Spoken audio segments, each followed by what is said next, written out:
10 बजे दोनों ही घर के छत पर खड़े थे। छत पर रखे गमलों में लगे फूलों के पौधे और उन पौधों पर खिले फूलों से भीनी भीनी खुशबू आ रही थी। बादल घिर रहे थे पर बूंदे अभी भी उन बादलों के आगोश में समाई हुई थी। ऊपर से बहुत ही ठंडी ठंडी हवा मन को आनंदित कर रही थी। थैंक यू, अभंक ने पूर्णिमा से कहा, जो कि उसके पास ही खड़ी इस सुखद और रमणीय मौसम का आनंद ले रही थी। थैंक यू किस लिए? पूर्णिमा ने गर्दन घुमाकर उसकी ओर देखकर पूछा। बाम लगाने के लिए। सिर दर्द जैसे गायब ही हो गया। अभयंक ने शांत लहजे में कहा, हाँ, और आपकी सिर दर्द के साथ हमारी नींद भी। पूर्णिमा ने कहा तो उसकी इस बात पर दोनों ही एक साथ हंस पड़े। आज का मौसम बहुत ही अच्छा है ना?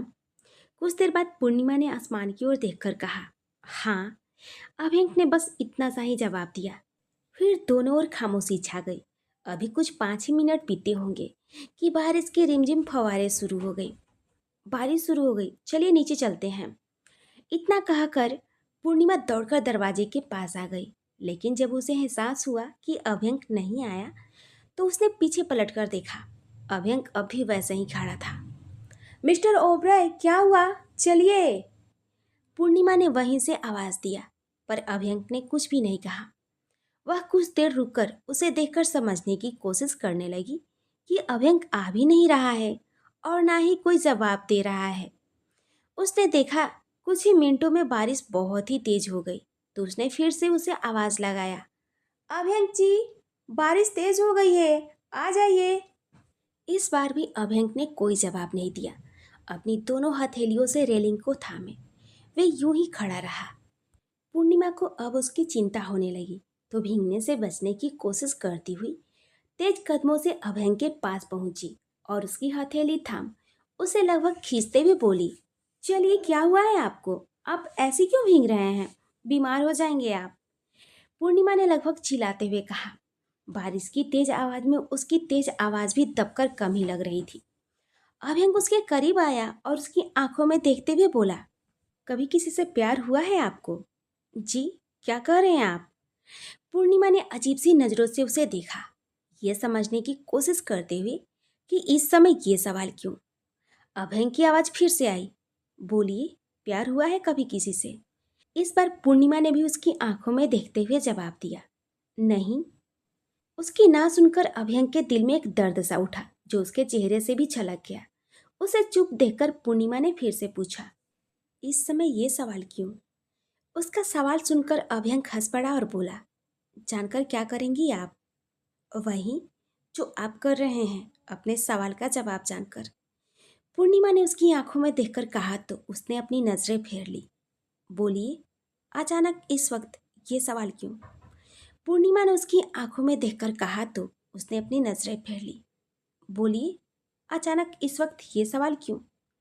पूर्णिमा ने उसकी बाजू पकड़ अपनी ओर करते हुए कहा, क्योंकि जो इश्क करता है उसे ये बारिश बीमारियां नहीं लगती, रिमझिम फवारे लगते हैं जिसमें भीगकर इंसान हर बूंद को महसूस करता है, हर बूंद से इश्क करता है, अपने इश्क को, अपने प्रेमी को अपने पास चाहता है, दिल में एक अलग एहसास जगाता है कि अपने प्रेमी को अपने सीने से लगाकर इस बारिश में जी भरकर प्यार करे, इस बारिश के साथ वह प्रेम की बारिश में भीग जाए।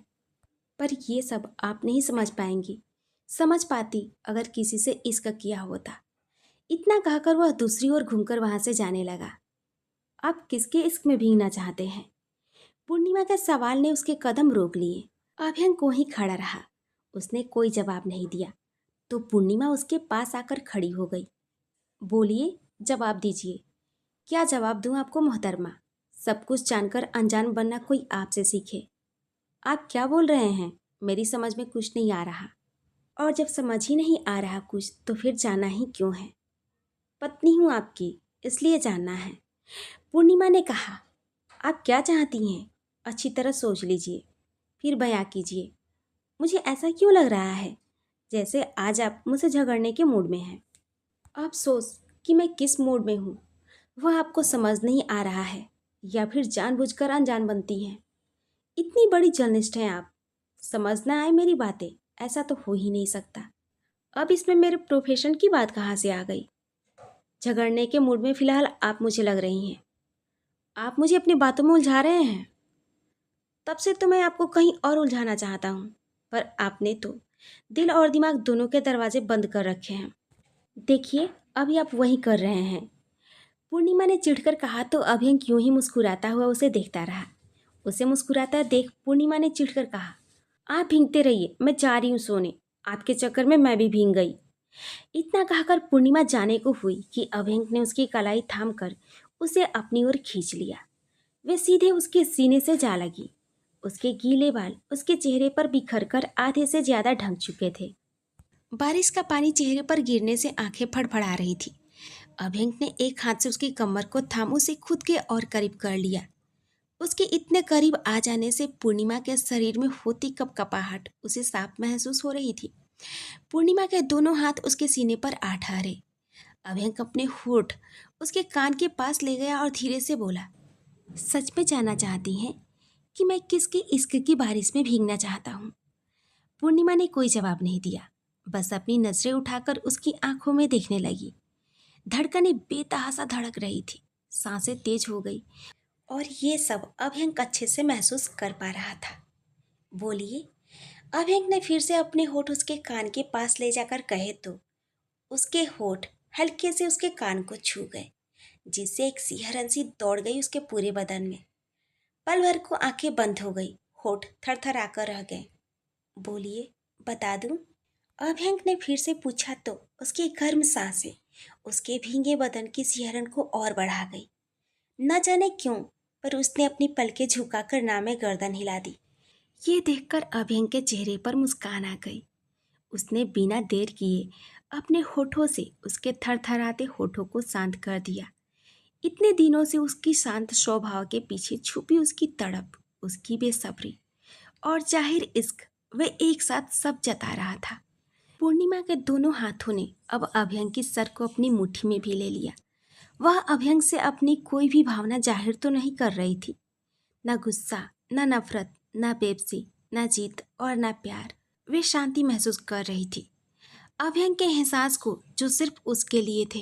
थोड़ी देर बाद जब अभयंक उससे अलग हुआ तो अपने माथे को उसके माथे से जोड़कर गहरी सांसें लेने लगा और यही हाल पूर्णिमा का भी था। वह भी लंबी लंबी गहरी सांसें ले रही थी। कुछ समय बाद जब उसकी सांसें स्थिर हुई तो अभयंक ने कहा, जवाब मिल गया होगा अब आपको आपके सवाल का, और उम्मीद है समझ भी आ गया होगा। इतना कहकर उसने पूर्णिमा को छोड़ दिया और कुछ पल उसे देखने के बाद वहां से चला गया। पूर्णिमा यूं ही खड़ी रही। बारिश अब शांत हो चुकी थी। शायद जिसे इश्क में भीगना था वे आज भीग चुका था। उसके पांव जैसे अब उसका साथ ही नहीं दे रहे थे। ऐसा लग रहा था मानो किसी ने जान ही ले ली हो उसकी पैरों की। दिल दिमाग सबने काम करना बंद कर दिया था। लगभग 20 मिनट बाद वे खुद को संवारती हुई नीचे आई और अपने कमरे के पास आकर खड़ी हो गई। कमरे के अंदर जाने की हिम्मत नहीं हो रही थी उसकी।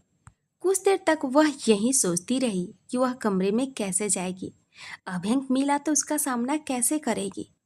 इसी उधेड़-बुन में वह वहीं खड़ी रही। तभी उसे एहसास हुआ कि जैसे कोई छुप कर उसे देख रहा हो।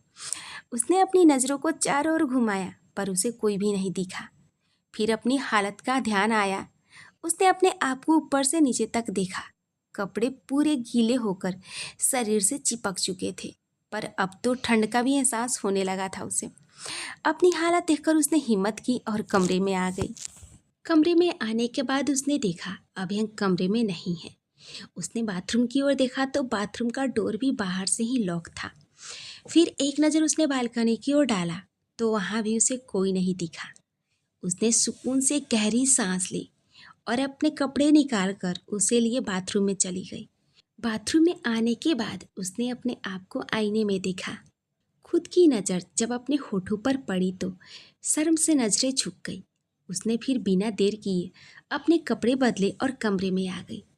अब उसे छींकें आने लगी थी।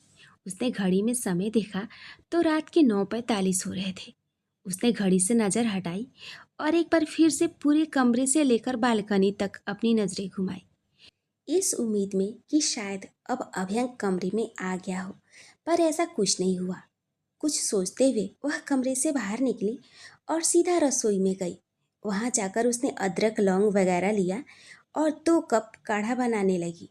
काढ़ा बनाने के बाद उसे लेकर वह कमरे में आई, पर अभी भी अभ्यंक उसे वहाँ नहीं मिला। वह अब थोड़ी निराश हो गई। फिर उसे लगा शायद ऑफिस का कुछ काम हो तो स्टडी रूम में गए होंगे। ये सोचकर उसने अभ्यंक के लिए लाया हुआ काढ़ा उसके साइड से उसके बेड के पास ढक कर रख दिया। फिर अपना काढ़ा पीने लगी। काढ़ा पीने के बाद उसे कुछ राहत महसूस हुई। अब नींद से आंखें भी बोझिल होने लगी तो अपनी जगह पर आकर वह चुपचाप लेट गई। कुछ ही देर में उसे नींद आ गई और वह गहरी नींद में सो गई। सुबह के 7 बजे पूर्णिमा की आंख खुली। घड़ी में समय देखा तो उछलकर बेड से उठी। एक बार फिर से उसने अभ्यंक को ढूंढा पर वहां नहीं दिखा। काढ़ा भी वैसे का वैसे ही रखा रह गया। वह मायूस हुई पर ऑफिस जाना था तो ज्यादा कुछ और ना सोचकर सीधा बाथरूम में चली गई। कुछ देर में वह अपने ऑफिस के गेटअप में तैयार थी, पर इस बीच वह ये सोचती रही कि आज उसके फ़ोन का अलार्म बजा नहीं, या फिर वह इतनी गहरी नींद में थी कि उसे अलार्म की आवाज़ सुनाई ही नहीं दी। वह कमरे से बाहर नीचे आई तो सामने से उसे आधार आता हुआ दिखा, जो शायद वॉक करके आ रहा था, क्योंकि इस समय वह ट्रैक सूट में था और उसके हाथ में एक पानी की बोतल थी। आधार की भी नज़र पूर्णिमा की ओर पड़ चुकी थी। उसने अंदर आते हुए हंसकर कहा, गुड मॉर्निंग भाभी। Good morning. पूर्णिमा ने बनावटी हंसी के साथ उसका रिप्लाई किया। उसने आधार से पूछा, आपके भैया कहाँ हैं? दिख नहीं रहे हैं। हमारे भैया तो आपके साई में हैं, तो उनका पता आपको अच्छे से होगा, आधार ने मजाक करते हुए कहा। पर फिर पूर्णिमा को कहीं खोया खोया सा देखकर बोला, भैया अभी ऑफिस के लिए निकल गए, जस्ट अभी अभी निकले हैं जब मैं अंदर आ रहा था। पूर्णिमा वहां से जाने लगी। कुछ बात है क्या भाभी? आधार ने उसे परेशान सा देखकर पूछा। नहीं तो, पूर्णिमा ने अपने चेहरे पर जबरदस्ती की हंसी सजाते हुए कहा। तो आप परेशान क्यों लग रही हैं? कोई लड़ाई हुई है क्या भैया से? नहीं, ऐसा नहीं है। वे मैं आज लेट उठी तो सुबह मिल नहीं पाई उनसे, बस इसलिए। कल रात भैया मेरे कमरे में आए थे, वहीं थे रात भर। जुखाम से परेशान थे, शायद बारिश में भीग गए थे वे। आधार ने उसे देखते हुए ये सब कहा। शायद वे पूर्णिमा के चेहरे के भाव को पढ़ना चाहता था। वहीं उसकी बात सुनकर पूर्णिमा कुछ भी बोल नहीं पाई, और बोलती भी तो क्या बोलती।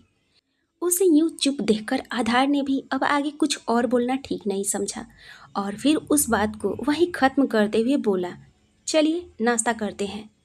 इतना कहकर वह आगे बढ़ गया, और साथ ही पूर्णिमा भी। थोड़ी देर बाद अंशिका आई तो उसके साथ एक अनजान आदमी था, जिसे देखकर पूर्णिमा के कदम ठहर गए। अंशिका ने उसे देखा तो मुस्कुराती हुई उसके पास आई और बोली, इनसे मिलो पूर्णिमा, ये मेरे पति मिस्टर दक्ष प्रजापति, और दक्ष ये है अभी की पत्नी पूर्णिमा। अंशिका ने दोनों को मिलवाया। इन्हें कौन नहीं जानता, जानी मानी हस्ती है ये। हेलो। इतना कहकर दक्ष ने उसकी ओर हाथ बढ़ाया तो पूर्णिमा ने हाथ न मिलाते हुए अपने दोनों हाथ जोड़कर उसे नमस्ते कहा। तो फिर दक्ष को भी अपने दोनों हाथ जोड़ने पड़े, लेकिन ये तो आ जाने वाले थे। पूर्णिमा ने अंशिका से सवाल किया। अंशिका कोई जवाब देती उसके पहले ही दक्ष ने अंशिका के कंधे पर हाथ रखकर मुस्कुराकर कहा, आने वाला तो आज था, पर कल रात को ही आकर बीवी को सरप्राइज दे दिया। उसकी बात पर अंशिका ने हंसकर स्वीकृति दे दी, तो पूर्णिमा भी थोड़ी सी हंसी अपने होठों पर लाते हुए मुस्कुरा दी। आइए चलिए सभी लोग बैठकर नाश्ता कर लीजिए, अंशिका ने कहा तो सभी डाइनिंग टेबल पर जाकर बैठ गए। क्या बात है बेटा, आज चेहरा बहुत ही उतरा उतरा सा लग रहा है, तबीयत सही नहीं है क्या? देविका जी ने पूर्णिमा का सिर पर हाथ फेरते हुए कहा। पूर्णिमा आज काफ़ी बूझी बूझी सी लग रही हो, सब ठीक तो है ना? देविका जी के सवाल का जवाब पूर्णिमा दे पाती उससे पहले ही अंशिका ने भी सवाल कर दिया। बारिश में भीगने के बाद थोड़ी तबीयत तो इधर उधर हो ही जाती है, दक्ष ने कहा तो सभी हैरान और सवालिया नज़रों से उसे देखने लगे। वहीं पूर्णिमा ने लगभग उसे घूरते हुए उससे पूछा, आपको कैसे पता कि मैं बारिश में भीग रही थी? जब पूर्णिमा ने सवाल किया तब जाकर दक्ष को एहसास हुआ कि उसने क्या बोल दिया। फिर उसने अपनी बात को सुधारते हुए कहा, पता नहीं, पर मैंने तो जस्ट अंदाज़ा लगाया। रात को जब मैं आया था तब बारिश हो रही थी ना, इसलिए। सबने उसकी बात का यकीन कर लिया, पर पूर्णिमा के लिए थोड़ा सा मुश्किल था। फिर भी उसने कुछ कहना ठीक नहीं समझा और चुप ही रही। आज अभ्यंक पहले ही ऑफिस निकल गया था, तो आधार ने उससे कहा कि आज वह उसे उसके ऑफिस ड्रॉप कर देगा। इसलिए आज पूर्णिमा आधार के साथ ऑफिस के लिए निकल गई। अभय जी अकेले ऑफिस के लिए निकल गए। दक्ष ने भी अंशिका से कहा कि उसे ऑफिस का सब सेटअप देखना है, तो वे भी बाहर जा रहा है और शाम तक आएगा। अब घर में सिर्फ देविका जी, अंशिका और लतिका जी रह गई। आधार, पूर्णिमा ने कहा। हाँ भाभी, आधार ने ड्राइविंग करते हुए उसे एक नज़र देखकर कहा। मुझे वे पूर्णिमा को कुछ कहना था पर वे कह नहीं पा रही थी। भैया से मिलना है, ऑफिस जाना है उनके, आधार ने हंसते हुए पूछा। तो पूर्णिमा हैरान नज़रों से उसे देखने लगी। इसमें इतना हैरान होने वाली कोई बात नहीं है। सुबह से आपका चेहरा उतरा हुआ है, भैया से भी मिलना नहीं हुआ, तो जस्ट मैंने गेस किया, आधार ने कहा। तो पूर्णिमा हंसकर रह गई। थोड़ी देर बाद आधार ने पूर्णिमा को अभ्यंग के ऑफिस ड्रॉप किया और खुद वहाँ से अपने ऑफिस के लिए निकल गया। उसका फैशन शो बिल्कुल ही पास था, इसलिए उसे तैयारियां भी करनी थी।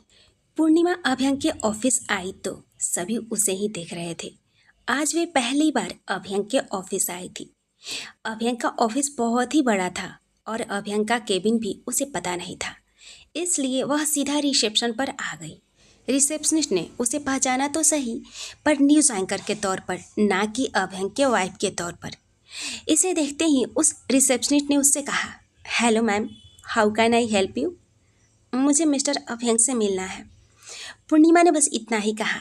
ओके मैम, आपकी कोई अपॉइंटमेंट है उनके साथ? नहीं, वे मैं पूर्णिमा ने कुछ बोलना चाहा, पर उसे बीच में ही टोकते हुए रिसेप्शनिस्ट ने कहा, I am sorry ma'am, but मैं आपको उनसे मिलने की परमिशन नहीं दे सकती। सर की सख्त हिदायत है कि किसी भी मीडिया कर्मी को अंदर ना जाने दिया जाए। एक्सक्यूज़ मी, आज यहाँ कोई बतौर जर्नलिस्ट नहीं आई हूँ मैं, मुझे उनसे मिलना है, because I am his wife, पत्नी हूँ मैं उनकी। इस बार पूर्णिमा ने भी पूरे कॉन्फिडेंस के साथ कहा। पूर्णिमा ने जैसे ही अपना रियल इंट्रोडक्शन दिया अभ्यंग के साथ, वे झटके से उठ खड़ी हुई और बोली, आई एम सॉरी मैम, मुझे नहीं पता था कि सर की शादी आपसे हुई है, मैं अभी इन्फॉर्म कर देती हूँ उन्हें। इतना कहकर वे रिसेप्शनिस्ट किसी को कॉल लगाने लगी। कॉल कटने के बाद उसने कहा, ओनली 2 मिनट्स मैम, आप प्लीज़ बैठ जाइए। उस रिसेप्शनिस्ट ने आदर से कहा, नो थैंक यू। पूर्णिमा का लहजा इस बार थोड़ा नरम हुआ। कुछ सेकंड ही बीते होंगे कि रोहन वहाँ लगभग दौड़ता हुआ आया। Good morning ma'am. उसने आते ही पूर्णिमा को ग्रीट किया। गुड मॉर्निंग, वे मुझे उनसे मिलना था। पूर्णिमा ने आराम से कहा, आइए मैम, प्लीज़ इस तरफ। रोहा ने कहा तो पूर्णिमा उसके साथ चल पड़ी। अभ्यंग के केबिन की ओर जाते हुए रोहा ने उसके लिए पानी और कॉफ़ी का ऑर्डर दे दिया। रोहन पूर्णिमा को लेकर केबिन के पास रुका, जिसके ऊपर सुनहरे अक्षरों में अभ्यंग का नाम लिखा हुआ था। रोहा ने केबिन का दरवाज़ा खोला और दोनों ही अंदर आ गए। अंदर आने के बाद उसने देखा कि चेयर खाली है और अभ्यंग यहाँ भी नहीं है। पूर्णिमा ने रोहन को देखा और बोली, कहाँ है मिस्टर ओबरॉय?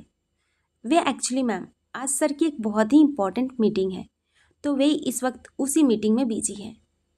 ओ, कब तक चलेगी उनकी मीटिंग? डिपेंड्स ऑन क्लाइंट, इसलिए टाइम का कुछ कह नहीं सकते। अच्छा ठीक है, तो मैं फ़ोन पर बात कर लेती हूँ। नहीं हो सकता मैम, ये देखिए सर का फ़ोन यहीं रखा है। रोहन ने टेबल पर इशारा करते हुए कहा। पूर्णिमा अब थोड़ी उदास हो गई। कुछ देर यूं ही बैठे रहने के बाद उसने रोहन से कहा, एक नोटपैड और पेन मिलेगा क्या? Yes ma'am, sure. इतना कहकर उसने ड्रॉवर से एक नोटपैड और पेन पूर्णिमा को दे दिया। उसने नोटपैड खोला और उस पर कुछ लिखने लगी। लिखने के बाद उसने नोटपैड से वह पेज फाड़कर अलग किया जिस पर उसने कुछ लिखा था, और फिर उस कागज़ को फोल्ड करके उसने रोहन की ओर बढ़ाते हुए कहा, ये लो, अपने सर को दे देना, बहुत बिजी हो गए हैं आजकल, चलती हूँ। इतना कहते हुए उसकी आवाज़ में एक दर्द था जिसे रोहन ने भी महसूस किया। वह उठकर तेज कदमों से वहाँ से निकल गई।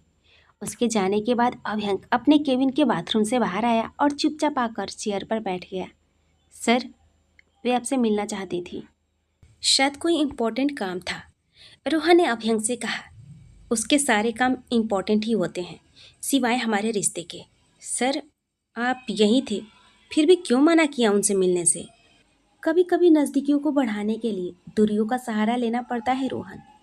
मैं उनसे प्यार करता हूँ, इसलिए अब तक जितने भी एफर्ट्स डालने थे मैंने डाले अपने रिश्ते को आगे बढ़ाने के लिए।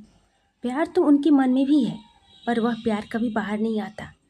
अब उन्हें खुद अपने एहसासों को पहचानना पड़ेगा और उसे एक्सेप्ट भी करना पड़ेगा। अब मैं उन्हें तब तक नहीं मिलूंगा जब तक वह खुद अपनी मर्जी से मेरे पास नहीं आती। अभ्यंक ने कहा और चुप हो गया। सर, ये लेटर मैम ने दिया था आपको देने के लिए। रोहा ने उसे वह नोट दिया जिसमें पूर्णिमा ने कुछ लिखा था। अभ्यंक ने वह लेटर लिया और उसे खोलकर पढ़ने लगा। हेलो मिस्टर ओबरॉय, मैं बात तो आपसे मिलकर करना चाहती थी, पर आपने मौका नहीं दिया, इसलिए नोट छोड़ रही हूँ। आज रात 8 बजे की फ़्लाइट से मैं यूएस से जा रही हूँ, अगले 10 दिनों के लिए। आप ऑफिस में व्यस्त रहते हैं, माँ को तो खुद देखभाल की ज़रूरत है और घर पर एक अंशिका आती है, पर अब तो उनके पति भी आ गए हैं, इसलिए मैं अक्ष को पापा के पास छोड़कर जा रही हूँ। बाय। पूरा लेटर पढ़ने के बाद अभ्यंक का चेहरा उतर सा गया। कहाँ वह पूर्णिमा से दूरियां बढ़ाकर उसके करीब आने की कोशिश कर रहा था और अब कहाँ पूर्णिमा ही उससे दूर जा रही थी, वह भी 10 दिनों के लिए। वह अब बेचैन सा हो गया। उसने अपनी टाई ढीली की और टेबल से पानी उठाकर पीने लगा। आप ठीक हैं सर? रोहा ने अभ्यंक से पूछा। हाँ ठीक हूँ। मीटिंग कितने बजे से है? अभ्यंक ने बात बदल दी। सर, 20 मिनट बाद। ठीक है, तुम तैयारी करो। इतना कहकर अभ्यंक लैपटॉप पर अपना काम करने लगा। रात के 8 बजे स्वर्ण भवन के बाहर एक गाड़ी आकर रुकी। कार की पैसेंजर सीट से कशिश बाहर निकली और घर के अंदर जाने लगी। तभी कार की ड्राइविंग सीट से कोई बाहर निकला और वे भी उसके पीछे चल दिया। कशिश को जब एहसास हुआ कि कोई उसके साथ ही उसके पीछे आ रहा है, तो उसने पलटकर देखा और कहा, आप मेरे पीछे क्यों आ रहे हैं? वे क्या है ना, तुम्हें मैंने घर तक ड्रॉप किया, पर तुमने मुझे एक थैंक यू तक नहीं कहा, तो बस वहीं सुने तुम्हारे पीछे आ रहा हूँ। उसके पीछे आते आधार ने कहा। व्हाट? कशिश ने अजीब सा शक्ल बनाकर उसे देखा। चले अंदर, आधार ने अपना एक हाथ आगे की ओर करते हुए कहा। आप क्यों आएंगे मेरे घर? कशिश ने उसे घूरते हुए कहा। बड़ी सेल्फिश लड़की हो तुम।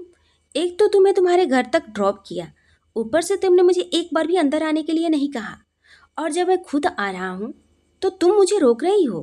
क्या तुम्हें कोई मैनर्स नहीं है? आधार ने भी उसे सुनाते हुए कहा।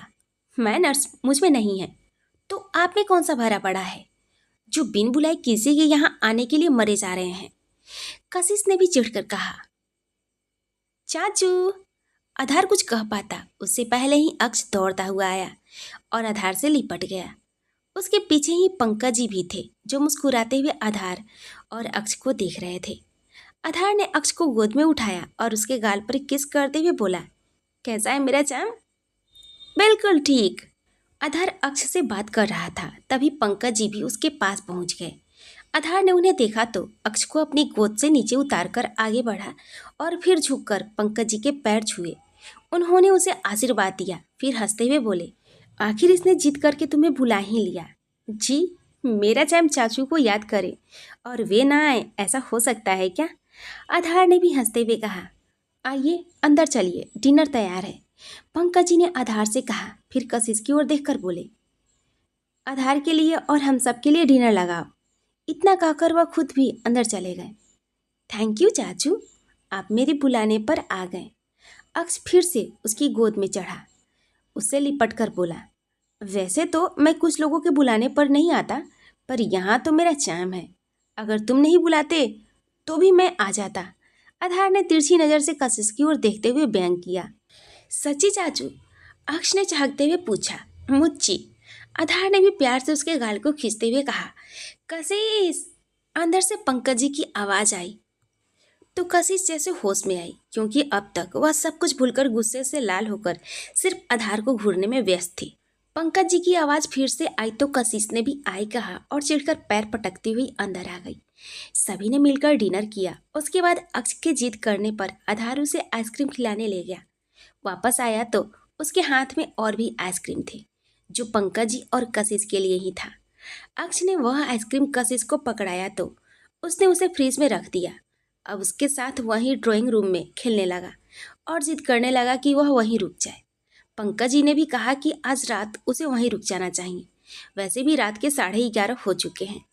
पंकज जी के ज़्यादा जोर देने के कारण वह उसे मना नहीं कर पाया। कशिश अपने कमरे में जा चुकी थी, इसलिए पंकज जी ने अक्ष से कहा कि उसे बता दे कि अक्ष के साथ आधार आज उसी के कमरे में सोएगा और वह आज के लिए दूसरे कमरे में चली जाए और उस कमरे में एसी है तो आधार को कोई दिक्कत नहीं होगी। इतना कहकर पंकज जी अपने कमरे में चले गए। उनकी भी तबीयत कुछ ठीक नहीं लग रही थी, तो वे अपने कमरे में जाते ही सो गए। इधर अक्ष भी आधार की गोद में सो चुका था। अब तो आधार को अजीब लगने लगा। वे वहां पर अकेला रह गया। थोड़ी देर किसी के आने का इंतजार किया उसने, पर जब कोई नहीं आया तो वह अक्ष को गोद में लेकर उसके कमरे में चला गया। कशिश, जो इस बात से अनजान थी कि आज आधार वहीं रुकने वाला है, वे शॉर्ट वाली टॉप और शॉर्ट्स पहनकर पेट के बल लेटकर कानों में ईयरबड्स लगाए तेज आवाज में गाने लगाए मस्ती में अपना फोन चला रही थी। आधार जब कमरे में आया तो उसकी नज़र सीधा कशिश पर पड़ी। उसे इस तरह देखकर वह भी वहीं खड़ा रह गया। नज़र कुछ पल ठहरना चाहती थी, पर यह अधिकार उसका नहीं सोचकर उसने अपनी नज़रें फेर ली। उसने 2-3 बार डोर नॉक किया, पर ईयरबड होने के कारण उसने नहीं सुना। अब आधार के पास कोई रास्ता नहीं था और उसे कशिश पर गुस्सा भी आ रहा था। वह अक्ष को गोद में लिए सीधा अंदर गया और अक्ष को बिस्तर पर सुला दिया। कशिश अपने पास में किसी की मौजूदगी महसूस कर उसने गर्दन घुमाया तो नजर आधार पर पड़ी, जो उसके सीट के नीचे तकिया लगाकर उसे अच्छे से सुला रहा था। आधार को अपने कमरे में देखकर वह चीख पड़ी, आप यहाँ क्या कर रहे हैं? दिख नहीं रहा? आधार ने बस इतना ही कहा, पर उसकी नज़र अक्ष पर ही थी। आप मेरे कमरे में क्यों आए? आधार ने कुछ नहीं कहा और एसी का रिमोट उठाकर टेम्परेचर सेट करने लगा। मैं कुछ पूछ रही हूँ, कशिश ने फिर से उसे घूरते हुए कहा। और मैं जो भी करने आया हूँ वे कर रहा हूँ। तुम्हें दिख नहीं रहा है? एक तो आप मेरे कमरे में घुस आए, ऊपर से मैं सवाल कर रही हूँ तो मुझे इग्नोर कर रहे हो। मैंने तुम्हें इग्नोर नहीं किया, तुमने जो कुछ भी पूछा मैं उसका जवाब दे रहा हूँ। आधार ने दूसरी तरफ देखते हुए कहा, हाँ दिख रहा है मुझे, मेरे बदले में जवाब आप दीवार को जो दे रहे हैं। तो तुम क्या चाहती हो कि तुम्हें मैं इस तरह देखूं? इस तरह का मतलब किस तरह? उसी तरह जिस तरह तुम इस वक्त हो। आधार ने जब कहा तो कशिश को ध्यान आया कि उसने इस समय क्या पहन रखा है और इसी हालत में वह तो आधार से बहस किए जा रही है। वे चुप थी। उसे अब शर्मिंदगी महसूस होने लगी। उसने जल्दी से एक तकिया उठाया और अपने सीने से लगा लिया। आधार अब भी वहीं खड़ा था, पर दूसरी ओर घूमकर। थोड़ी देर में आधार को कशिश की सिसकियों की आवाज़ आई। वह रो रही थी। उसके रोने की आवाज़ सुनकर आधार पलटा तो उसने देखा कशिश तकिए को खुद से लगाए सिमटी हुई बैठी अपनी नजरें झुकाए रो रही है। आधार उसके पास आया और उसने कहा, हे, तुम रो क्यों रही हो? आधार ने जैसे ही ये कहा उसका रोना और तेज हो गया। Please don't cry. और मैंने तो ऐसा कुछ कहा नहीं कि तुम्हें रोना आए। आधार भी थोड़ा अलग बिहेव कर रहा था, क्योंकि इतनी रात गए कशिश के साथ एक कमरे में होना उसे भी अनकंफर्टेबल फील हो रहा था। देखो, तुम ऐसे रोगी तो तुम्हारे मामा जी आकर मेरा बैंड बजा देंगे, जबकि मैंने ऐसा कुछ किया भी नहीं है। आधार ने कहा तो उसने अपनी पलकों को उठाकर अपनी आंसू भरी आंखों से उसे घूरा। अरे बाप रे, ये तुम्हारी बड़ी बड़ी लाल आंखों को देखकर तो ऐसा लग रहा है जैसे अभी तुम इनसे मुझे भस्म करने वाली हो। आधार ने थोड़ा डरने का नाटक करते हुए कहा तो कशिश को उसे देखकर हंसी आ गई। आधार ने अपने हाथ बढ़ाकर उसके आंसू पोंछे और उसकी आंखों में देखकर कहा, मैं जब कमरे में आया तो मेरी नज़र तुम पर जरूर पड़ी, पर उसी समय मैंने अपनी नज़रें तुम पर से हटा ली। उसके बाद मैंने तुम्हारी ओर नहीं देखा, इसलिए तुम्हें इतना शर्मिंदा होने की ज़रूरत नहीं है। पर वैसे भी ऐसी ड्रेस तो आजकल लड़कियां पहनकर सड़कों पर घूमती हैं। पर मैं जानता हूँ कि तुम उन सब से अलग हो, एकदम अलग। अंकल ने मुझे आज यहीं रुकने के लिए कहा है। मैं बाहर ड्राइंग रूम में जा रहा हूँ, आने का मन करे तो आ जाना। इतना कहकर वह कमरे से बाहर चला गया। वहीं कशिश तो जैसे मुग्ध हो चुकी थी। आज पहली बार उसने आधार का ये वाला रूप देखा था, वरना ऑफिस में तो हमेशा वे अकड़ू बना हुआ घूमता रहता है।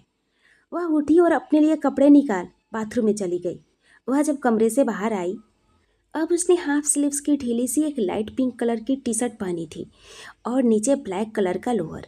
उसने अपनी नजरें घुमाई तो आधार उसे खिड़की के पास खड़ा दिखा, जो बाहर गार्डन की ओर बड़े ही ध्यान से देख रहा था। कशिश ने कुछ नहीं कहा, बस चुपचाप उसके पास जाकर खड़ी हो गई। आधार को जब एहसास हुआ अपने पास किसी के होने का, तो उसने गर्दन घुमाकर एक नज़र उसे देखा, फिर वापस से अपनी नज़रें गार्डन की ओर टिका दी। तुम्हारे घर में गार्डन बहुत ही खूबसूरत है, आधार ने कहा तो कशिश उसे देखने लगी। कितनी अच्छी सी खुशबू आ रही है ना इन फूलों से। आधार ने जैसे उस खुशबू को अपनी सांसों में भरते हुए बोला। मैं घर जाने ही वाला था, पर अंकल ने कहा, और ऊपर से अक्स भी बहुत ही जिद कर रहा था, इसलिए मैं रुक गया। अभी ज़्यादा देर नहीं हुई है, मैं निकल जाता हूँ घर। आधार ने कशिश की ओर देखकर कहा। क्यों? कशिश के मुंह से अचानक ही निकला। बस ऐसे ही, सब सो गए हैं। तुम यहाँ अभी मेरे साथ बातें कर रहे हो, अच्छा नहीं लग रहा? काफ़ी अनकंफर्टेबल फील कर रहा हूँ।